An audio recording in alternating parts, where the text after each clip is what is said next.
নমস্কার বন্ধুরা, আমি মধুমিতা। প্রত্যেক দিনের মতো আজকে একটা রেসিপি করে দেখাবো। তো আজকে আমি এঁচড়ের কালিয়া বানিয়ে দেখাবো। তো এই এঁচড়ের কালিয়া থাকলে ভাতের সঙ্গে কিন্তু আর কিছুই লাগবে না, পুরো মাছ মাংস স্বাদকেও হার মানাবে। তো আমি কী করে করব প্রথম থেকে শেষ পর্যন্ত ভিডিওটি দেখবে, আশা করি তোমাদের ভালো লাগবে। তো এই যে আমার সঙ্গে একটা অরিত্র আছে, আর বন্ধুরা মাঠে যা হাওয়া দিচ্ছে, যা ভালো লাগছে না, মনে হচ্ছে না যে আজকে আর বাড়ি যাবো। এই যে আমাদের কাঁঠাল গাছ,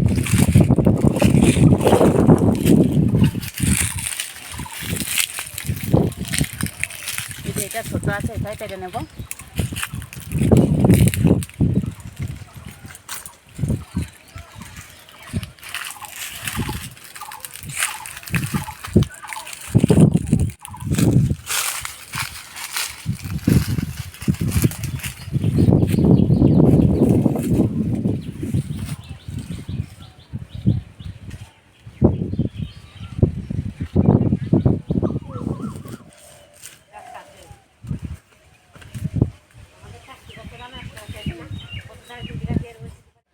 সব কিছু গুছিয়ে নিয়ে চলে এসেছি রান্নাঘরে। তো আমি এঁচড় আর আলু কেটে নেব।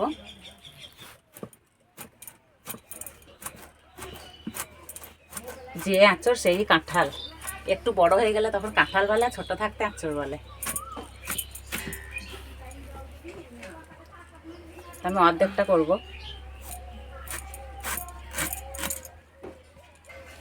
জলে এইভাবে ধুয়ে নেব, তাহলে হাতের আঠা লাগবে না।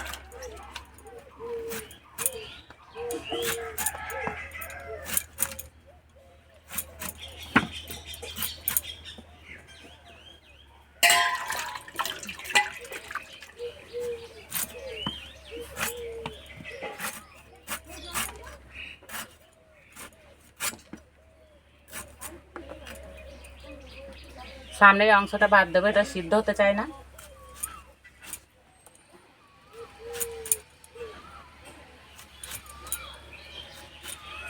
একটু বড় বড় করে কেটে নেব, তাহলে দেখতে ভালো লাগবে।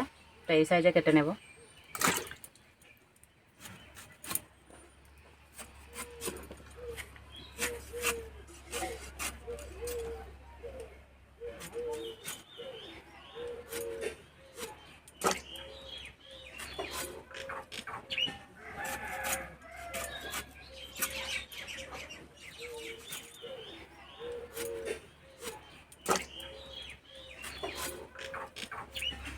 তো বন্ধুরা, বাজারে অনেক দিন ধরে আঁচড় বিক্রি হচ্ছে, তা আমাদের এই গাছে একটু দেরিতেই ধরে,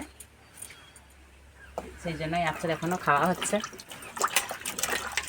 তো কেটে নেওয়া হয়ে গেছে, আর একবার জল পাল্টে ধুয়ে নেব।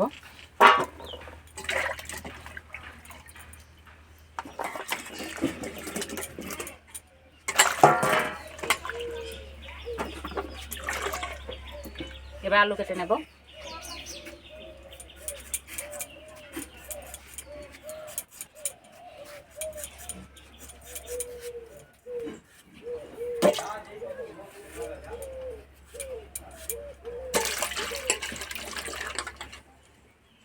আলুগুলো এই সাইজে কেটে নেব।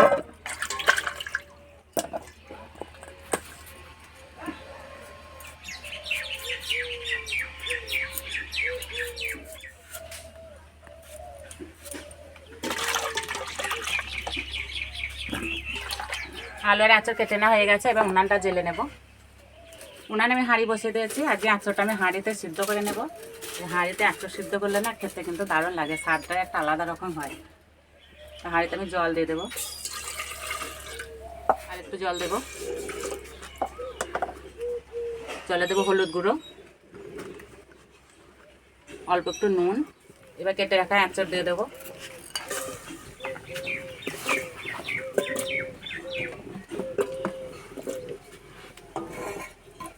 সিদ্ধ হওয়ার জন্য ঢাকা দিয়ে দেবো।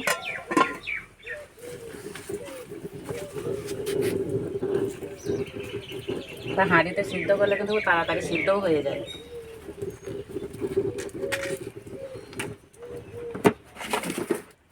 এবার আমি মশলা বেটে নেব। তাই আমি এখানে আদা রসুন নিয়েছি, বেটে নেব। আর এখানে নিয়েছি গোটা গরম মশলা, বেটে নেব।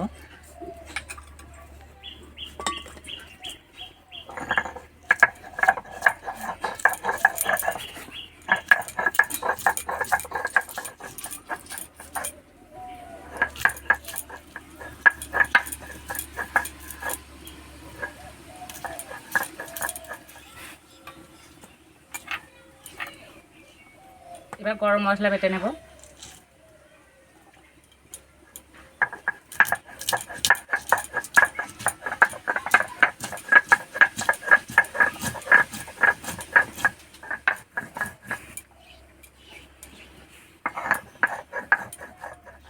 বাটা হয়ে গেছে।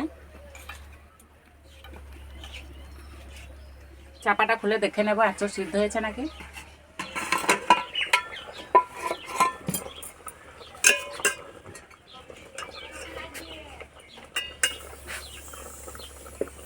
সিদ্ধ হয়ে গেছে।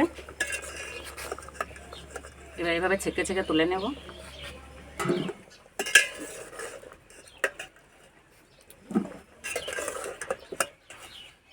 আমি হাঁড়ির জলটা ফেলবো না, এটা রান্নাতে লাগিয়ে দেবো। উনানে কড়াই বসিয়ে দেবো। কড়াই দেবো সর্ষের তেল। প্রথমে আলু ভেজে নেব।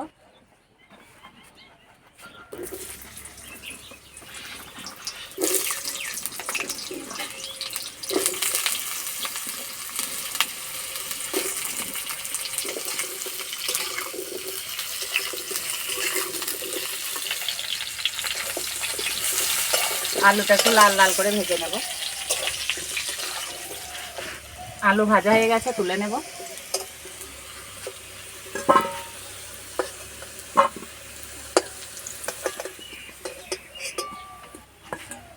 কড়াইয়ে তেল আছে, আর একটু তেল দেব। তেলে দেবো 5 ফোড়ন, তেজপাতা। এবার দেবো পেঁয়াজ কুচি।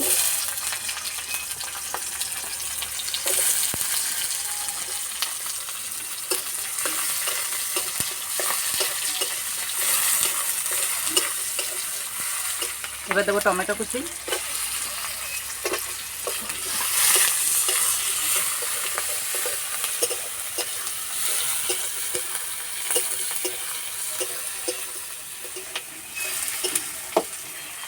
এবার দেবো বেটে রাখা আদা রসুন।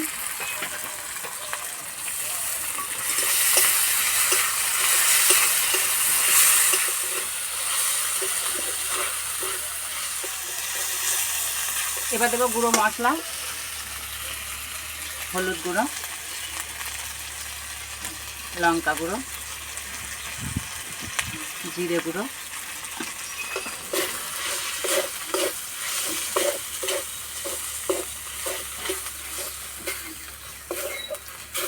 অল্প একটু জল দেব।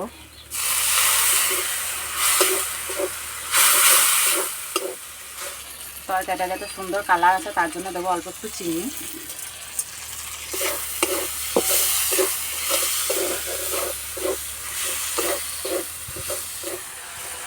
মশলা কষানো হয়ে গেছে, মশলা থেকে খুব সুন্দর গন্ধ বেরিয়েছে, ওই যে তেল ছেড়ে গেছে। এবার আমি দেবো ভেজে রাখা আলু।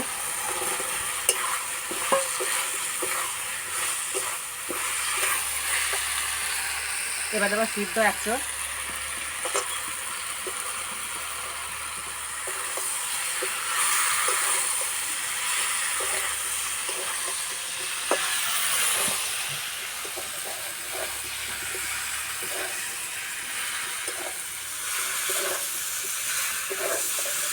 এবার সিদ্ধ হওয়ার জন্য জল দিয়ে দেবো। আমি যে এঁচড় সিদ্ধ করে রেখেছি সেই জলটা দিয়ে দেবো।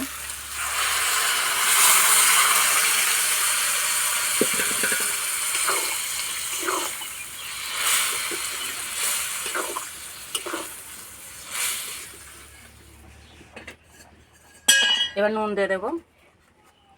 এঁচড় সিদ্ধ করার সময় নুন দিয়েছি, সেই হিসাবে দেবো।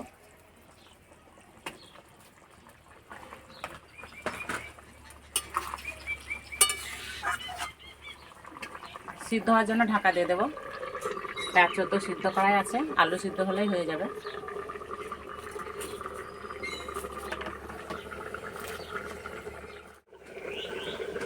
চাপা খুলে দেখে নেব আলু সিদ্ধ হয়েছে নাকি। যা সুন্দর গন্ধ বেরিয়েছে।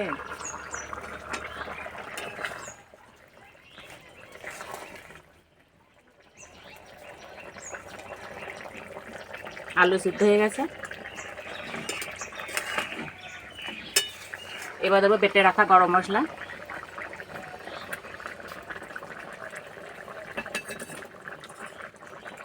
কয়েকটা চেরা কাঁচা লঙ্কা,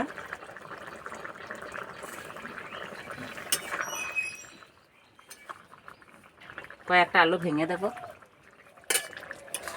তাহলে তরকারিটা একদম মাখা মাখা হবে।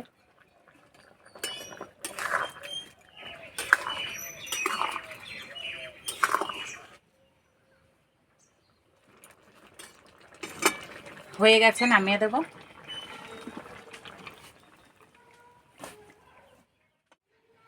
খাওয়ার জন্য একদম রেডি হয়ে গেছে।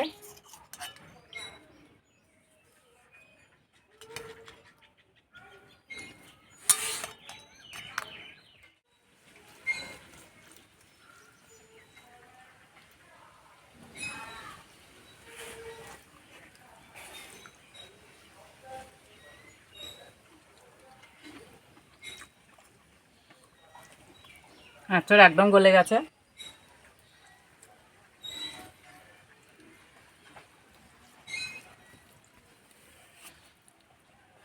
টাটকা আঁচড়ের স্বাদই আলাদা।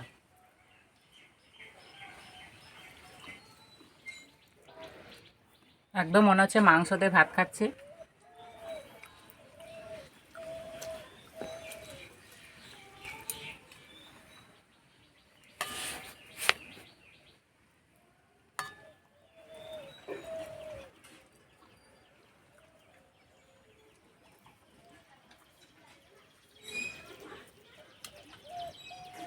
তো বন্ধুরা, প্রথম থেকে শেষ পর্যন্ত ভিডিওটি ভালো লাগলে লাইক করবে, শেয়ার করবে, কমেন্ট করে জানাবে। এরকম ভিডিও পেতে আমাদের চ্যানেলকে সাবস্ক্রাইব করে দেবে। তার যে এই পর্যন্ত আবার অন্য কোনো ভিডিওতে দেখা হবে। ততক্ষণ সবাই সুস্থ থাকবে, ভালো থাকবে, সাবধানে থাকবে।